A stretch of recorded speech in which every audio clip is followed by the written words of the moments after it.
Hi ನಮಸ್ತೆ. ಇವತ್ತಿನ ರೆಸಿಪಿನಲ್ಲಿ super soft ಆಗಿರೋವಂಥ ಬಿಳಿ ಹೋಳಿಗೆನ ತೋರಿಸ್ತಾ ಇದ್ದೀನಿ. ಯಾವಾಗಲೂ ಒಂದೇ ರೀತಿ ರೊಟ್ಟಿನ ಮಾಡ್ಕೊಂಡು ತಿನ್ನೋದ್ರ ಬದಲು ಈ ರೀತಿ ಒಂದ್ಸಲ ಬಿಳಿ ಹೋಳಿಗೆ ಮಾಡಿ ನೋಡಿ. ಸಾಫ್ಟ್ ಆಗಿರೋದ್ರಿಂದ ಎಲ್ಲರೂ ಇಷ್ಟಪಟ್ಟು ತಿಂತಾರೆ. ಇದನ್ನು ಮಾಡೋದಕ್ಕೆ ನಾನು ಒಂದು ಫ್ರೈ ಪ್ಯಾನ್ಗೆ 2 ಕಪ್ ನೀರನ್ನ ಹಾಕೊಳ್ತಾ ಇದ್ದೀನಿ. ರುಚಿಗೆ ತಕ್ಕಷ್ಟು ಉಪ್ಪು, ಸ್ವಲ್ಪ ಎಣ್ಣೆನ ಹಾಕಿ 1 ಟೇಬಲ್ ಸ್ಪೂನ್ ಅಷ್ಟು ಅಕ್ಕಿ ಹಿಟ್ಟನ್ನ ಹಾಕಿ ಇದನ್ನು ಚೆನ್ನಾಗಿ ನೀರನ್ನ ಕುದಿಸ್ಕೊಳ್ಬೇಕು. ಆನಂತರ 1 ಕಪ್ ಅಕ್ಕಿ ಹಿಟ್ಟನ್ನ ಹಾಕಿ ಸ್ವಲ್ಪನೂ ಗಂಟಿಲ್ದೆ ಹೋಗಿರೋ ಥರ ಮುದ್ದೆ ಅದಕ್ಕೆ ಬರೋವರೆಗೂ ಹಿಟ್ಟನ್ನು ಚೆನ್ನಾಗಿ ಮಿಕ್ಸ್ ಮಾಡ್ಕೊಳ್ಬೇಕು. ನಂತರ ಸ್ಟವ್ನ ಆಫ್ ಮಾಡಿಕೊಂಡು ಇದನ್ನು ಸೈಡ್ಗೆ ಎತ್ತಿಟ್ಕೊಳ್ಳೋಣ. ಇದಕ್ಕೆ ಕಣಕನ ರೆಡಿ ಮಾಡ್ಕೊಳ್ಬೇಕು. ಕಣಕನ ರೆಡಿ ಮಾಡ್ಕೊಳ್ಳೋದಕ್ಕೆ 1 ಕಪ್ಪು ಮೈದಾ ಹಿಟ್ಟನ್ನು ತೊಗೊಂಡಿದ್ದೀನಿ. ಅದಕ್ಕೆ ರುಚಿಗೆ ತಕ್ಕಷ್ಟು ಉಪ್ಪು, ಸ್ವಲ್ಪ ಎಣ್ಣೆನ ಹಾಕಿ ಮೊದಲು ಡ್ರೈ ಮಿಕ್ಸ್ ಮಾಡ್ಕೊಳ್ಬೇಕು. ಆನಂತರ ಸ್ವಲ್ಪನೇ ನೀರನ್ನ ಹಾಕ್ಕೊಂಡು ಚಪಾತಿ ಹಿಟ್ಟನ್ನ ಅದಕ್ಕೆ ಕಲಿಸ್ಕೊಂಡು ಚೆನ್ನಾಗಿ ನಾದ್ಕೊಳ್ಬೇಕು. ಆನಂತರ ಒಂದು ಪ್ಲೇಟ್ನ ಮುಚ್ಚಿ ಇದನ್ನು ಒಂದು 5 ನಿಮಿಷ ರೆಸ್ಟಲ್ಲಿ ಇಡೋಣ. ಅಷ್ಟರೊಳಗಡೆ ಮಾಡಿಟ್ಕೊಂಡಿರೋವಂಥ ಅಕ್ಕಿ ಮುದ್ದೆನ ಚೆನ್ನಾಗಿ ಇನ್ನೊಂದ್ಸಲ ನಾದ್ಕೊಂಡು ಉಂಡೆನ ಮಾಡಿ ಇಟ್ಕೊಳ್ಬೇಕು.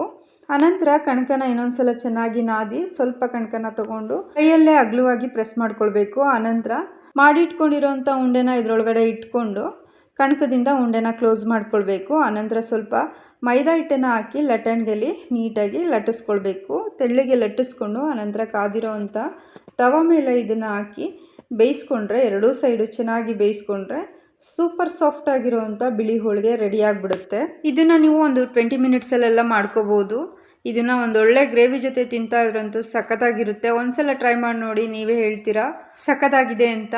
ಯಾವಾಗಲೂ ಒಂದೇ ರೀತಿ ರೊಟ್ಟಿನ ಮಾಡ್ಕೊಂಡು ತಿನ್ನೋದ್ರ ಬದಲು ಈ ರೀತಿ ಒಂದ್ಸಲ ಟ್ರೈ ಮಾಡಿ ನೋಡಿ. ತುಂಬ ಸಾಫ್ಟ್ ಆಗಿರೋದ್ರಿಂದ ಇಷ್ಟಪಟ್ಟು ತಿಂತಾರೆ. ಅದರಲ್ಲೂ ಮಕ್ಕಳು ಮತ್ತು ವಯಸ್ಸಾದವರಂತೂ ತುಂಬ ಇಷ್ಟಪಡ್ತಾರೆ. ಮನೆಯವ್ರಿಗೆ ಒಂದ್ಸಲ ಮಾಡಿಕೊಟ್ರೆ ಮತ್ತೆ ಮತ್ತೆ ಕೇಳ್ತಾ ಇರ್ತಾರೆ. ಅಷ್ಟು ಚೆನ್ನಾಗಿರುತ್ತೆ. ಇದನ್ನು ನೀವು ಪನ್ನೀರ್ ಗ್ರೇವಿ ಅಥವಾ ವೆಜಿಟೇಬಲ್ ಗ್ರೇವಿ ನೀವು ಯಾವುದ್ರಲ್ಲಿ ಬೇಕಾದರೂ ತಿನ್ಬೋದು. ಗ್ರೇವಿ ಇಲ್ಲ ಅಂತಂದರೆ ತುಪ್ಪದಲ್ಲಾದರೂ ತಿನ್ಬೋದು.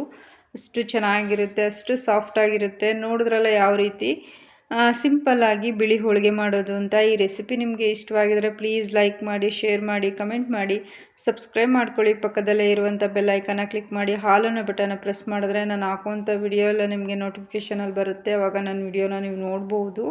ನೀವೇನಾದರೂ ಇನ್ಸ್ಟಾಗ್ರಾಮು ಅಥವಾ ಫೇಸ್ಬುಕ್ಕಲ್ಲಿ ನೋಡ್ತಾ ಇದ್ದರೆ ಪ್ಲೀಸ್ ಫಾಲೋ ಮಾಡ್ಕೊಂಡು ನೋಡಿ. ಹಾಗೆ ಒಂದು ಲೈಕ್ ಕೊಡಿ. ನೀವು ಒಂದು ಲೈಕ್ ಕೊಡೋದ್ರಿಂದ ನನಗೆ ಇನ್ನೂ ಒಳ್ಳೊಳ್ಳೆ ವಿಡಿಯೋ ಮಾಡೋದಕ್ಕೆ ಒಂದು ರೀತಿ ಮೋಟಿವೇಶನ್ ಸಿಗುತ್ತೆ.